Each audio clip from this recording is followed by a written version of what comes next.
Hallo und herzlich willkommen bei der ersten Ausgabe von Mittelalterliche Stadtkerne in der ehemaligen Mark Brandenburg. Heute mit der Perle der Altmark, Tangermünde. Nähert man sich der Stadt vom Bahnhof aus, kommt man zuerst an die flussabgewandte Seite und wird auch sogleich von den Resten der Stadtmauer begrüßt. Diese ist zwar noch fast durchgängig erhalten, aber nicht mehr in ihrer ursprünglichen Höhe.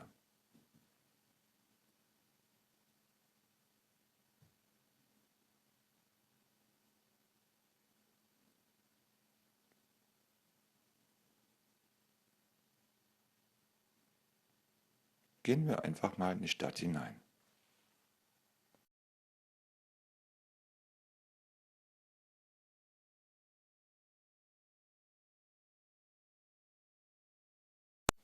Und nach rechts die Mauerstraße entlang.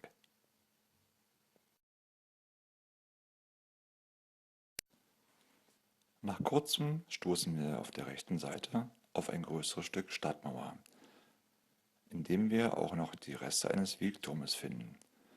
Diese Türme waren zur Stadtseite hin offen und nur nach außen mit einer Mauer geschützt. Hier sehen wir auch noch die Schießscharten, die inzwischen zugemauert sind, und die Löcher in der Mauer, in der früher Gerüste und Wehrtürme eingehängt wurden. Weiter geht es links um die Ecke, Richtung Neustädter Tor.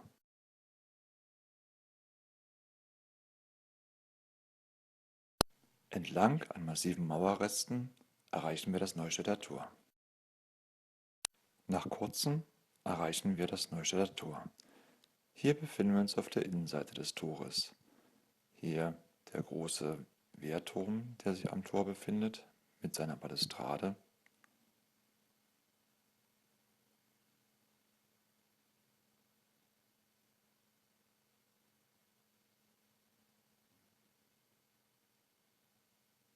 Und hier der Wehrgang, der über dem ehemaligen Tor entlang gelaufen ist, von wo aus man Angreifer befeuern konnte.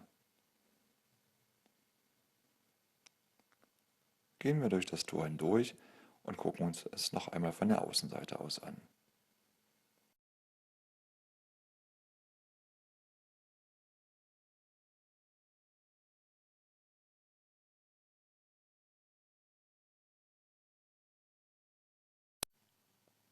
Hier noch ein Blick auf die Außenseite des Neustädter Stadttores.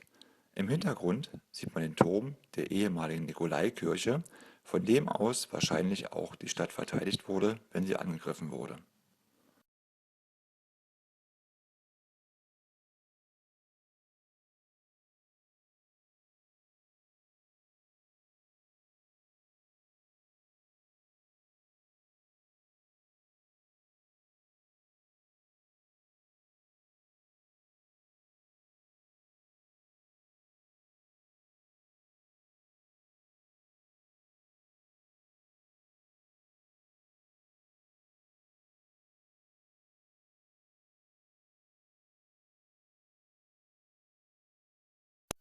Gehen wir rechts um das Neustädter Stadttor herum, kommen wir auf die rechte Seite des rechten Turmes. Dort finden wir noch einen ehemaligen Ausgang, der einmal auf die Stadtmauer führte.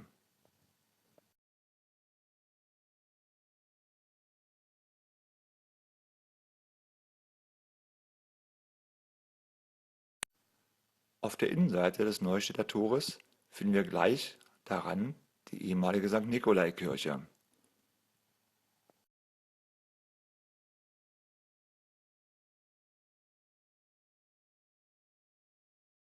Heutzutage wird die Nikolaikirche nicht mehr für religiöse Zwecke genutzt.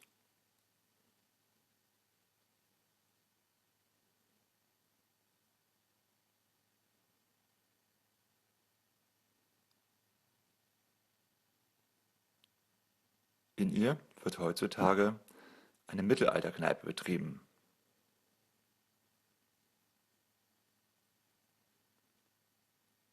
Hier noch ein Blick über die lange Straße, von der aus wir St. Stephan sehen können.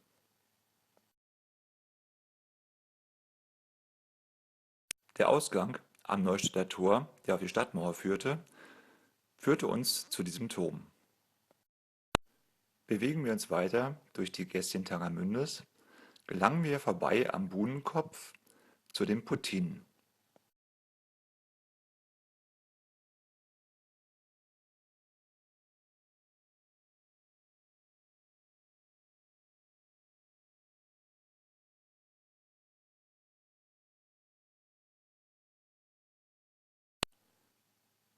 Hier die linke der beiden Puttinen, bei der es sich um Türme in der Stadtmauer handelte.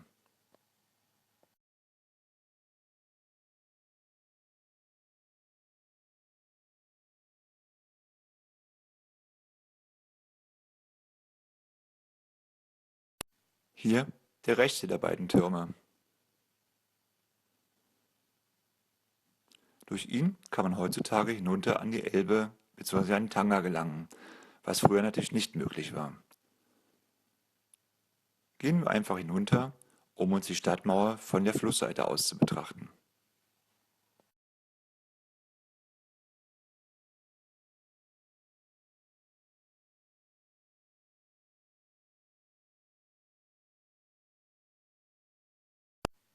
Hier ein Blick auf die Puttinen von der Flussseite aus.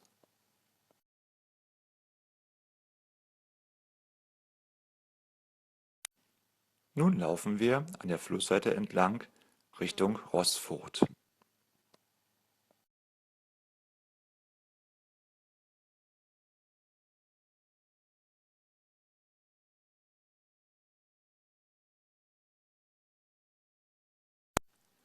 An der Flussseite zieht sich die ehemalige Stadtmauer scheinbar endlos dahin.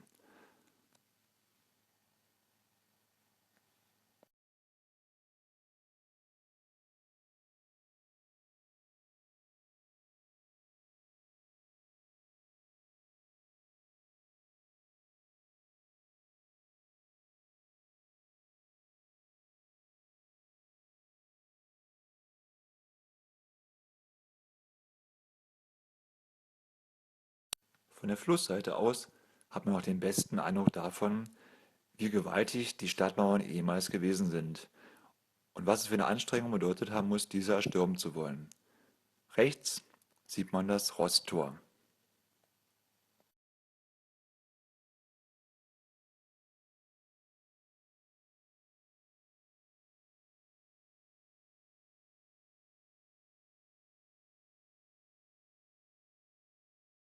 Nun gehen wir auf die Roßfurt zu. Diese war im Mittelalter eines von 3 Stadttoren. Es gab das Neustädter Tor, die Roßfurt und das Hühnerdorfer Tor, von dem heute nur noch der Turm erhalten ist. Hier die Decke des Tordurchgangs. Gehen wir durch das Tor hindurch, müssen wir uns einen Hügel hinauf bewegen, der im Mittelalter durch diese Anlage wahrscheinlich recht einfach zu verteidigen war.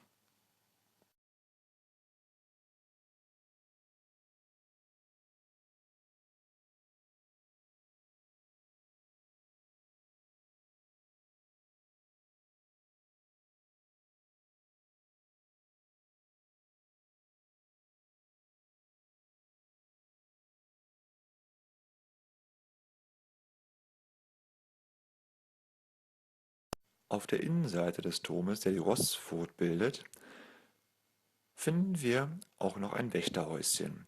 Dieses befindet sich über dem Tordurchgang.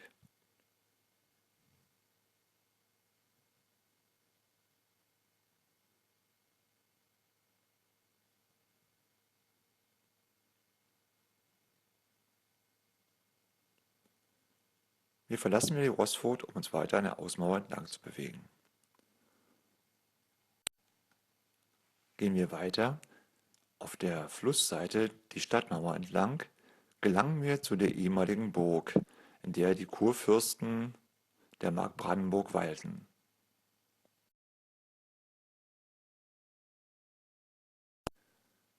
Ist die ehemalige Festungsmauer der Stadtanlage schon gewaltig, so ist es die der Burg noch viel mehr.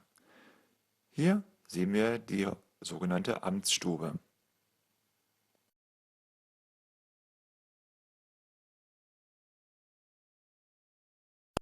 Hier noch ein Blick auf die sogenannte Amtsstube, von der Außenseite der Burg. Im Hintergrund sehen wir den ehemaligen Gefängnisturm der Burg.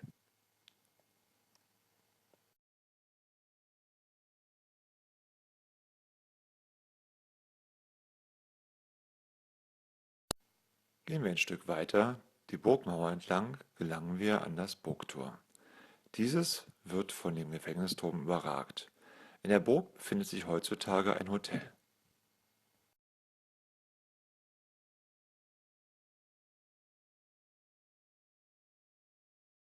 Nun betreten wir die Burg durch das ehemalige Burgtor, um uns die Burganlage von innen anzusehen.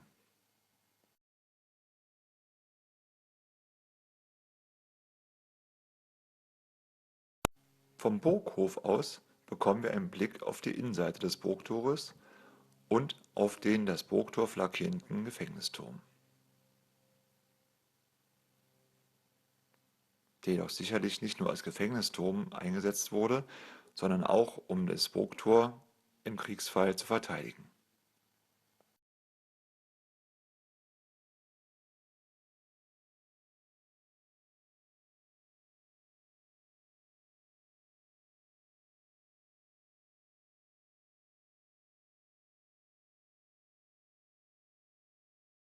Hier die Aborterker des Gefängnisturmes.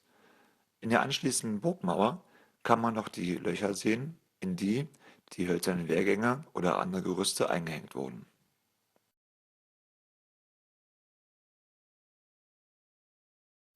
Wie man hier sehen kann, verfügte die Burgmauer aber auch zumindest teilweise über einen steinernen Wehrgang. Hier ein ehemaliger Wohnturm.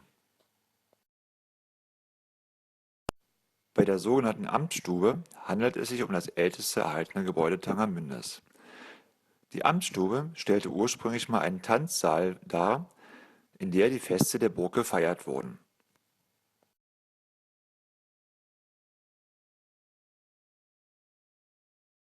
Verlässt man die Burg wieder durch das Burgtor, kommt man genau auf die Schlossfreiheit, in der sich auch das heutige Burgmuseum befindet.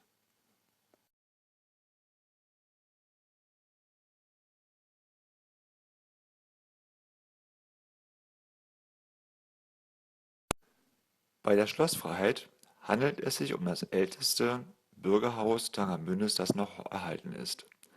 Es wurde 1543 erbaut.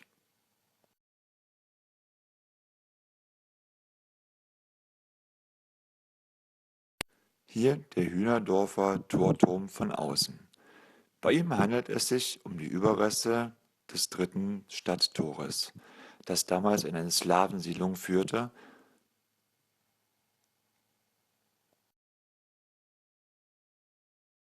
Laufen wir links an dem Turm vorbei, befinden wir uns wieder auf der Lange Straße. Würden wir sie immer geradeaus gehen, würden wir zum Neustädter Tor kommen. In der Mitte der Stadt ungefähr befindet sich das ehemalige Rathaus. Werfen wir aber zunächst noch einen Blick auf den Torturm von der Stadtinnenseite aus. Durch ein schmales Gässchen gelangen wir auf die Seite von St. Stephan zu einer wunderbaren Seitenpforte.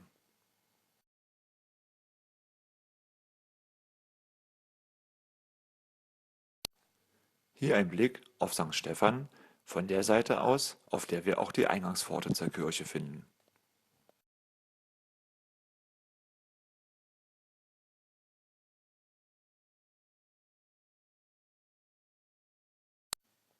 Gehen wir einfach mal hinein, um uns St. Stephan von innen zu betrachten.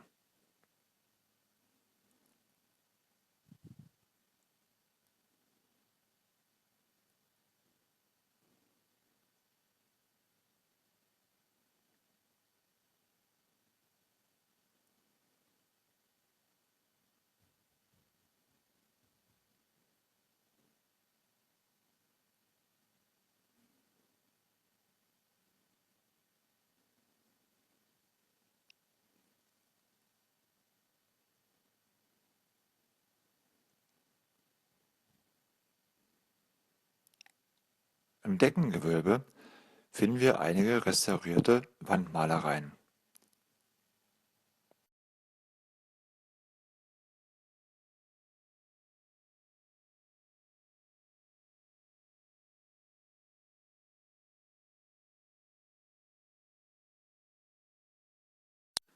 Neben einigen kleineren Malereien finden wir eine etwas größere Malerei, die um ein Loch in der Decke rundherum gebildet wurde. Dabei handelt es sich um ein Loch, in dem zur Christi Himmelfahrt eine Jesusfigur hochgezogen wurde, ein sogenannter Aufzugs-Jesus.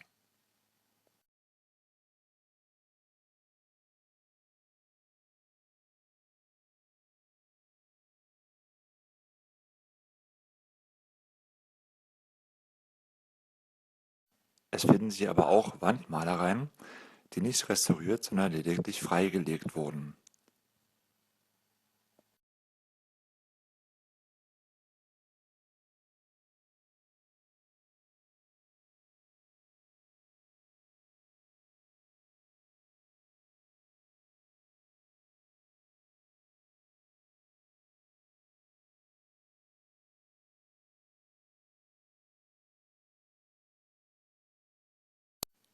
Begeben wir uns nun zum Tangermünder Rathaus. Beim Tangermünder Rathaus handelt es sich um einen gotischen Backsteinbau, der sehr aufwendig gestaltet wurde. Wie man sieht, verfügt er über Rosetten und viele andere Zierelemente. In dem Rathaus hat nicht nur der Rat getagt, es wurde auch Recht gesprochen und es befanden sich dort Hallen, in denen verschiedene Handwerker ihre Waren feilboten. Heutzutage befindet sich in dem Rathaus das Stadtmuseum.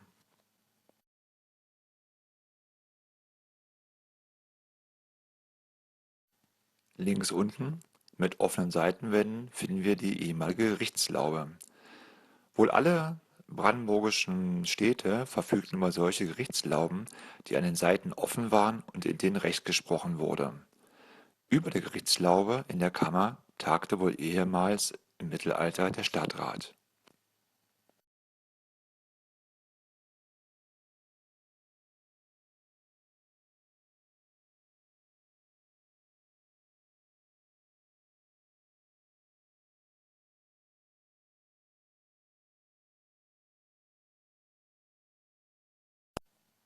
Hier ein Blick auf die Tangermünde umgebende Landschaft, in der man wundervolle, ausgedehnte Spaziergänge unternehmen kann.